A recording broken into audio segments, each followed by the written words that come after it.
Hello, and welcome to the Damage Prevention Channel. I'm your host, Kevin Goldblum, and today we're going to talk about the broadband projects in PA. We have today our guest, Norm Parrish. He is the manager of education. Norm, welcome to the set today. Thanks for having me, Kevin. Yeah, it's great to see you here. We're going to talk all about this Pennsylvania 811 white paper. And before we move any further, please tell us, what exactly am I talking about with this Pennsylvania 811 paper? Well, I developed a white paper on building broadband projects in Pennsylvania. Most folks don't know that based on the Infrastructure Act that President Biden signed in 2021, part of that had money or dollars allocated for broadband build out. In Pennsylvania, we have a lot of rural areas throughout the state, and they're either underserved or they just have low internet. Um, these dollars, and it's in the hundreds of millions of dollars, are going to be allocated to build out internet to those locations. Thank you very much for that answer. And how is that going to affect Pennsylvania 811?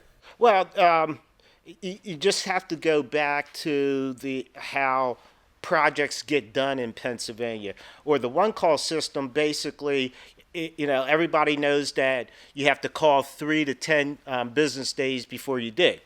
And that's for a normal project.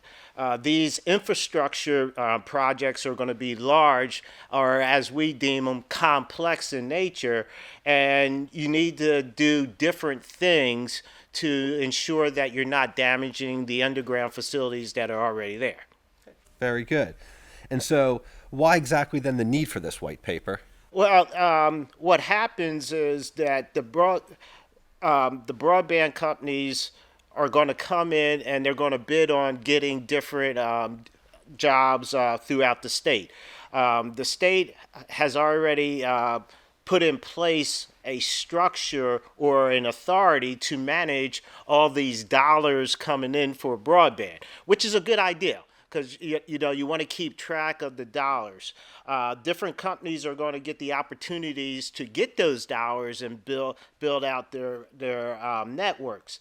The issue that I'm trying to address is the issue that once you get these dollars, any good business person is going to be, hey, how do I get my return on my investment, and how do I make it get quickly to the market, or speed the market? So as they get this dollars, they're going to have to follow the normal one call process because you're going to have a design.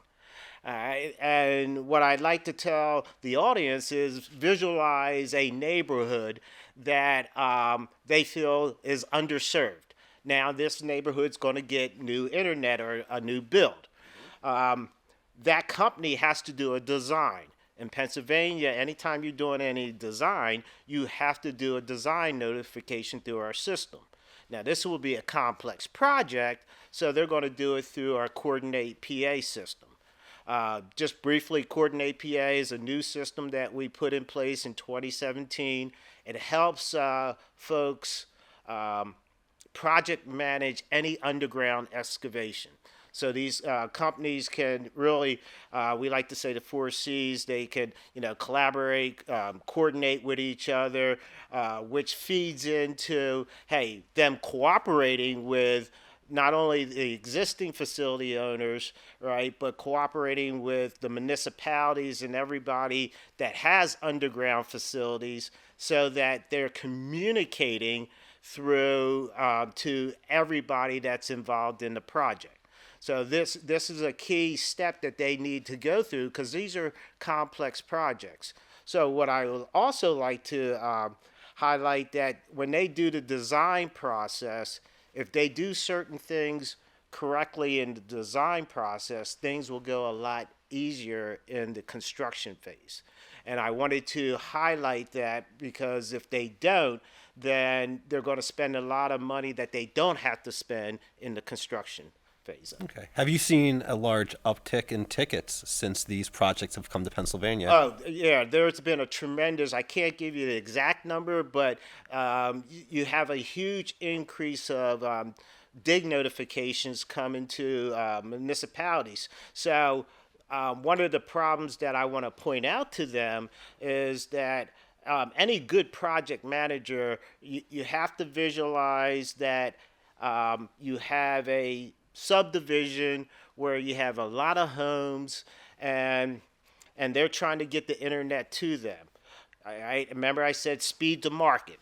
All right. So what they're going to do, like any good project manager is going to do, they're going to try to crash that task.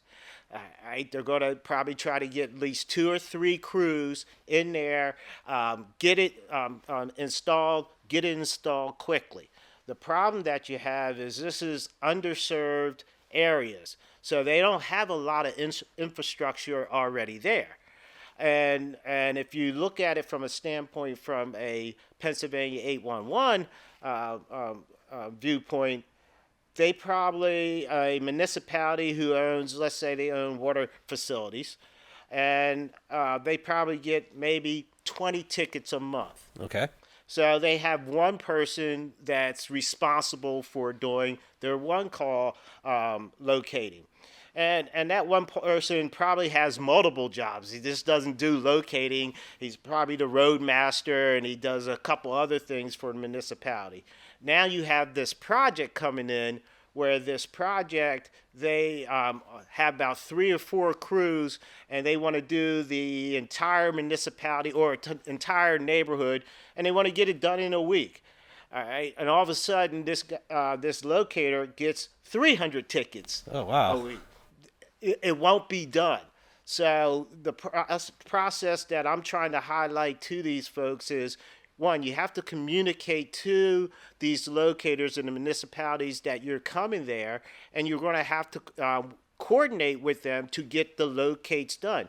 You can't go from 10 to 300 and expect that work to be done. You have to coordinate it. And that's where, if you enter it into our system, communicate early, you'll get the coordination that you're going to need, because you can't go without the locates being done. And that one person cannot do 300 in a week. So you're going to have to negotiate with each other to figure out, hey, how do we get this project done that we minimize any interference with the infrastructure that's already in there? All right. And what's the best way to negotiate with them? Well, the best way is that, one, you utilize a coordinate PA system, which I mentioned earlier, but that doesn't stop you from, in the design phase, of talking to the facility owners that are there and saying, hey, I am coming with this work. I'm coming at this date. How can I help you be able to protect the existing underground infrastructure that's already there? So it really kind of comes down to communicate early, and then be willing to cooperate, because without that cooperation, you're not going to get the work done. Can you take me through the normal life cycle of the underground excavation process? Sure. All right. I mentioned earlier a normal dig notification. We have a parameter for that. It's 1,000 feet or intersection to intersection, whichever is greater, along the same street in the same municipality. That's a standard notification. But these broadband projects, they're going to be greater than that. So you have what we call a complex project. Well, complex project is either long in duration, or it has a tremendous impact onto the area that you're getting ready to do the build, or the size of it is really large, or it's just very complex. In the case of a broadband project, it meets all those criteria, right? So what you want to do is that in the design phase, you want to design your project up front to avoid any interference with the infrastructure that's already there. All right. One way that you can do that is utilizing subsurface utility engineering, where you go out there and you do their quality levels and you find out where all the existing utilities are, so that when you do your drawing minimizes any interference with existing infrastructure. And when it goes to construction, those construction folks now know where the underground, existing underground facilities are located, and they'll put the build in there, avoiding hitting those facilities. Okay. Yeah, it sounds like it would be a lot easier for a contractor to find out well in advance with this complex project process as opposed to 3 business days beforehand that they have a mess of lines underneath. Oh yeah, exactly, Kevin. And one of the things that happens here is that now, from a standpoint of the broadband project owner, they may get into a mindset, well, I don't want to spend that type of money up front. All right. But if you don't know this information up front, when you get to construction, you're going to spend even more money because you're going to try to do your build. And let's just say I try to have folks visualize it that if you had a straight line street where it's in a subdivision, it has a gas line going down that street. So you have the main gas line going, and at every house you have a T where a gas line is coming off of that main going to each house. Well, if they're going to put in their facilities, as they're putting it in, they're required to uncover where these gas lines are going to each house. All right, it would be a lot efficient for them to know that the location of those ahead of time instead of trying to figure it out during construction. And usually the worst way that they figure it out during construction is they end up hitting a lot of these facilities, which shuts down the project, which engages a lot of emergency services, engages the facility owners out there. So it's just more efficient that, one, you did the design up front and you communicated with everybody your intent of coming there. And have you seen a decline in accidents since the advent of the Coordinate PA Oh process? yes, a tremendous decline, and it's just it's one of those basic concepts that Coordinate PA. What the way I look at it, it's a project management tool. However, if they're using it correctly, you do what I say, you communicate, and you communicate early with the people that you need to work with to get this work done efficiently and safely. All right, well, thank you for that explanation. And now, can you tell me more about how I can use or I can find the Coordinate PA and complex project process? Well, Pennsylvania 811, we do a tremendous job of outreach. And we have a large number of liaisons. If you go to our website, you can see who are the liaisons are, what counties they have of responsibility, and you can contact them at any time. If you don't get a hold of the liaison in your area, just go to the next one. They any of the liaisons would be more than happy to assist you in learning Coordinate PA. We actually try to go out to a lot of these complex projects to offer assistance so that folks are cooperating with each other and understand the process that they need to go through to ensure that everybody is safe during their excavation. Great. And I know they go out and give presentations too. And is there any cost for that? There is no cost for our services, our education services. If you call us and you need a presentation, we'll have someone go out there and teach you, sit with you. We're basically at our stakeholders' call. If they need us, we're there for them. Great.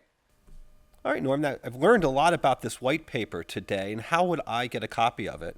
You can go to our website. Our website has a resource library in there where you can get a copy of the law, user's guide, and the white paper will be on there also. Great. That sounds like it's pretty easy to find. Yes, it is. Great. Well, Norm, thank you very much for coming and chatting with me today about the broadband project in Pennsylvania. I think the audience learned a lot today. I hope that you will come and join me again for another talk so we can educate Pennsylvania on everything to do with Pennsylvania 811. So thank you very much. Thanks for having me, Kevin.